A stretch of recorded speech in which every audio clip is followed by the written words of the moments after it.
평생 직장 바쳐 모은 퇴직금 3억 원.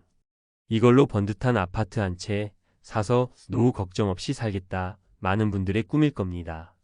그런데 만약 그 꿈이 한순간에 물거품이 되고 오히려 빚더미에 앉게 된다면 어떨까요? 오늘 이 이야기는 바로 우리가 마주할 수 있는 냉혹한 현실입니다. 남의 이야기 같으신가요? 오늘 이 영상을 끝까지 보시면 결코 남의 일이 아니라는 것을, 그리고 어떻게 이런 비극을 피할 수 있을지 알게 되실 겁니다. 퇴직금 3억 원. 결코 적은 돈이 아닙니다. 한 직장에서 20년, 30년 이상 뼈 빠지게 일해야 겨우 손에 쥘 수 있는 돈이죠. 대기업 부장급으로 퇴직하시거나 공무원으로 수십 년 헌신하고 명예퇴직금까지 받아야 가능한 금액입니다. 그만큼 소중하고 귀한 돈인데 대체 무엇이 잘못되어 이 돈이 노후에 덫이 되는 걸까요? 단지 운이 나빠서였을까요? 오늘 그 뼈아픈 실패의 과정을 낱낱이 파헤쳐 보겠습니다. 첫 번째 이야기는 김영수 씨 가명입니다. 올해 62살이신데요. 김영수 씨는 평생을 한 중견기업에 몸 바쳐 일하시다 부장으로 정년퇴직하셨습니다. 그렇게 손에 쥔 퇴직금이 약 3억 원. 자녀들은 모두 결혼해서 독립했고 이제 아내와 함께 조용하고 안락한 노후를 보내는 일만 남았다고 생각하셨죠. 주변에서는 그래도 남는 건 부동산이다. 아파트 한 채는 있어야 든든하다. 는 이야기가 끊이지 않았습니다. 마침 몇 년 전부터 부동산 가격이 계속 오르는 것을 직접 봐왔던 터라 김영수 씨의 마음도 부동산으로 기울었습니다. 은행 예금 금리는 너무 낮아서 성에 안 차고 주식 투자는 왠지 불안하고 위험해 보였거든요. 최소한 내 이름으로 된 집 한 칸은 있어야 하지 않겠나. 혹시 또 모르지 집값이 더 오를지도. 이런 기대감으로 아파트 매수를 결심하게 됩니다. 김영수 씨는 퇴직금 3억 원에 그동안 아껴 모아두었던 예금 약간, 그리고 여기에 주택담보대출 2억 원을 더했습니다.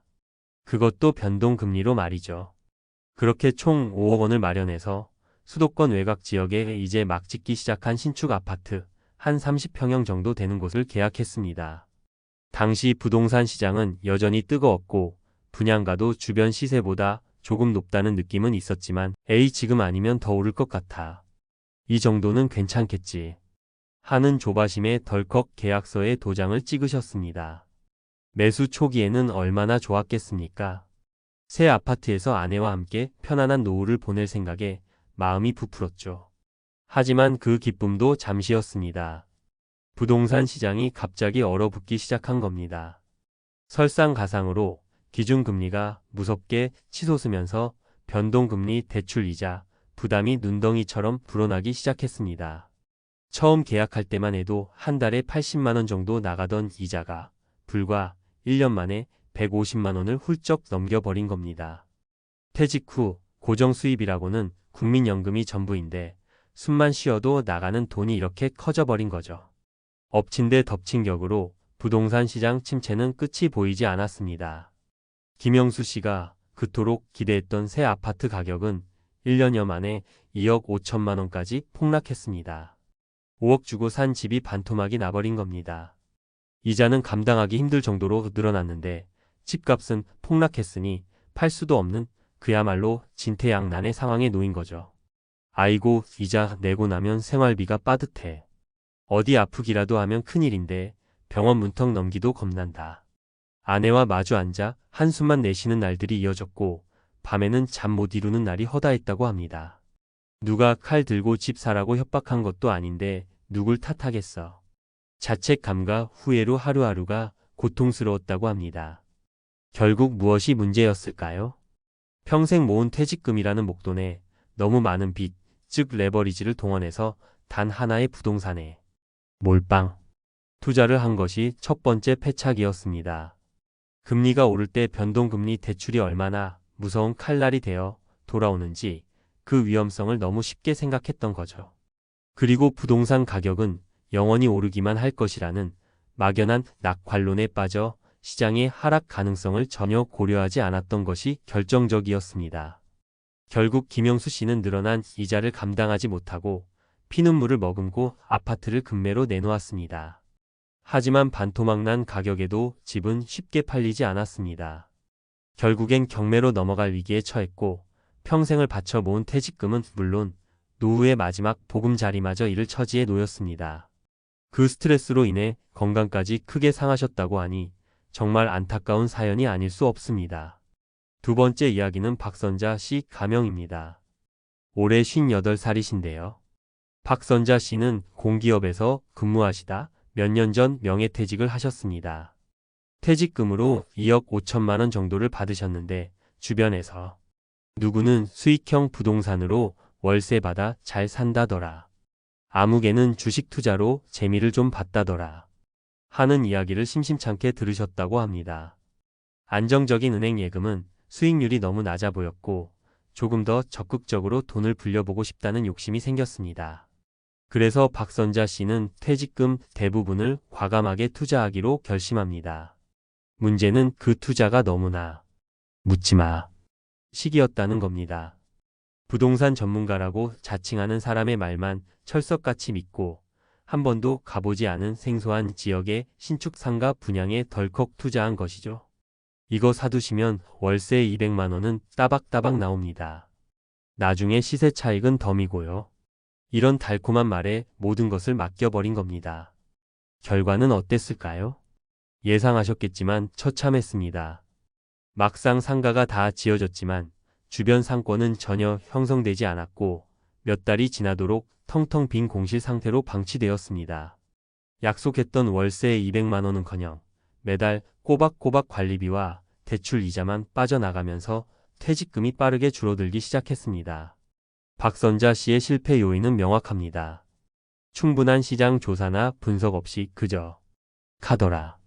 정보와 장밋빛 전망만 믿고 섣불리 투자한 것이 가장 큰 화근이었습니다.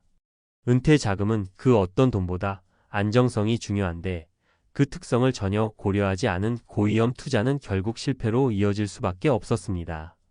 박선자 씨는 뒤늦게 상가를 팔려고 내놓았지만 아무도 사려는 사람이 나타나지 않았습니다.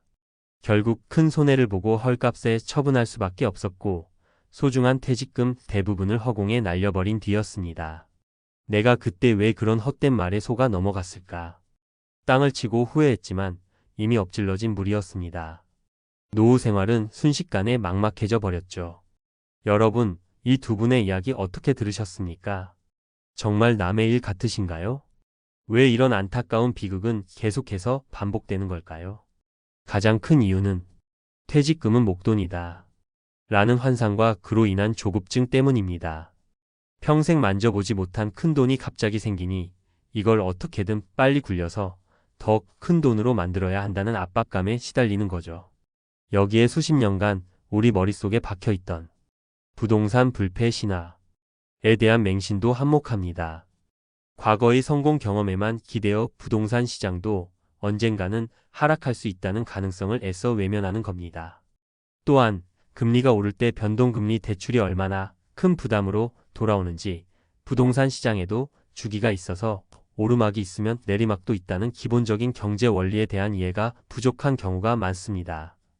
검증되지 않은 정보나 주변 사람들의 성공담에 쉽게 현혹되어 나도 대박 한번 터뜨려보자 는 심정으로 묻지마 투자를 감행하기도 하고요.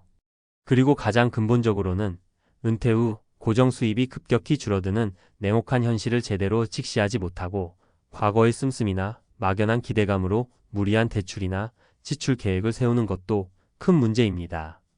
자, 그렇다면 이런 끔찍한 함정에 빠지지 않기 위해 우리는 무엇을 어떻게 준비해야 할까요? 오늘 제가 드리는 3가지 현실적인 조언 꼭 기억하시기 바랍니다.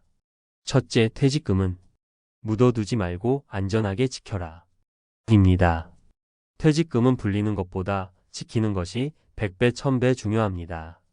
원금 보존을 최우선 원칙으로 삼으시고 주식 단타나 위험성 높은 파생상품, 잘 알지도 못하는 부동산 투자 같은 고위험 투자는 절대 금물입니다. 퇴직금을 한 곳에 몰빵 하는 것은 계란을 한 바구니에 다 담는 것과 같습니다. 예금, 국공채, 우량주 중심의 장기 배당주 투자, 개인연금, 퇴직연금, IRP 계좌 등 다양한 방식으로 안전하게 분산해야 합니다. 그리고 노후에는 빚이 가장 큰 적이라는 사실을 명심하십시오. 무리한 대출을 동반한 투자는 피하고 혹시 기존에 가지고 있는 부채가 있다면 최대한 빨리 정리하는 것이 현명합니다. 둘째, 만약 부동산 투자를 고려하신다면 이것만은 반드시 점검하십시오. 절대로 영끌 투자는 안 됩니다. 영혼까지 끌어모아 투자하는 것은 파멸로 가는 지름길입니다. 최소한 자기 자본 비율을 50% 이상 확보하고 혹시 잘못되더라도 내 생활에 큰 타격이 없는 감당 가능한 수준에서만 투자해야 합니다. 그리고 지금처럼 금리가 요동치는 시기에는 변동금리 대출의 위험성을 철저히 대비해야 합니다. 금리가 올랐을 때 내가 과연 이 이자를 감당할 수 있을지 여러 번 시뮬레이션 해보셔야 합니다. 가능하다면 고정금리 상품을 선택하거나 혼합형이라도 고정금리 기간이 최대한 긴 상품을 알아보는 것이 좋습니다. 부동산 투자 전에는 해당 지역의 시장 동향, 실제 임대 수요, 주변 개발 계획 등을 발품 팔아 꼼꼼히 분석하고 여러 금융기관이나 부동산 전문가의 객관적인 조언을 반드시 구해야 합니다. 분양사무소 직원의 달콤한 말이나 장밋빛 전망만 믿고 덜컥 계약하는 어리석은 일은 없어야 합니다. 마지막으로 부동산 투자 외에도 매달 꾸준히 현금이 들어올 수 있는 현금 흐름을 확보하는 것이 중요합니다. 국민연금 외에 개인연금, 주택연금 등을 적극적으로 활용하고 건강이 허락한다면 소일거리라도 찾아서 고정적인 수입원을 만들어 두는 것이 좋습니다. 셋째, 가장 중요한 것은 마음가짐입니다. 욕심을 버리고 현실을 냉정하게 직시하라. 는 말씀을 드리고 싶습니다. 노후 자금으로 대박을 터뜨리겠다는 환상은 버리십시오. 은행 이자보다 조금 더 높은 안정적인 수익률에 만족하는 자세가 필요합니다. 그리고 자신의 투자 성향과 금융 지식 수준을 객관적으로 파악해야 합니다. 내가 잘 알지도 못하는 분야, 감당할 수 없는 큰 위험을 동반하는 투자는 처음부터 쳐다보지도 말아야 합니다. 마지막으로 퇴직금과 같은 중요한 자산을 투자할 때는 반드시 가족과 충분히 소통하고 합의하는 과정을 거치십시오. 배우자의 반대를 무릅쓰고 강행하는 투자는 설령 성공한다 해도 가정 불화를 남길 수 있고 실패하면 그 책임은 고스란히 가족 모두에게 돌아간다는 사실을 잊지 마십시오. 오늘 살펴본 사례들처럼 퇴직금 하나만 믿고 안일하게 투자에 나섰다.